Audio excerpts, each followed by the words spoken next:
In this video, we'll talk about the R error hex digits in character string. So let's see it in action. It says error, and then it tells you where it was found right here. It says used without hex digits in character string starting, and then it gives you the location. That's this part here. So it's this backslash. The reason it's throwing an error is because you have to escape backslashes. You can do that with double backslash like that manually, but that's pretty tedious. And the reason this is happening is because it thinks that it's trying to escape these characters when it's just a single backslash. So now what do? What's the smart way to do it? Should we just do it manually? No.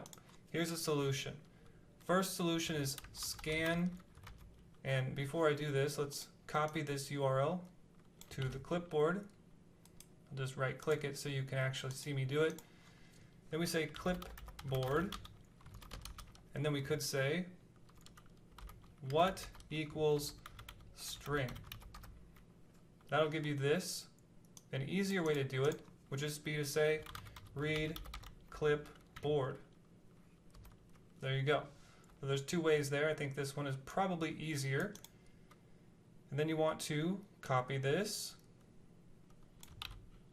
paste it in right here.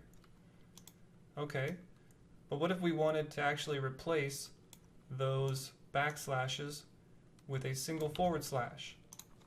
For that, we'll just call this string, and then we'll say it's equal to that. Now we'll use G sub.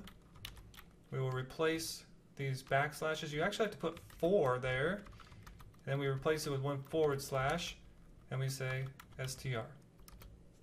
There you go. So that is how you can resolve this hex digits in character string error in R.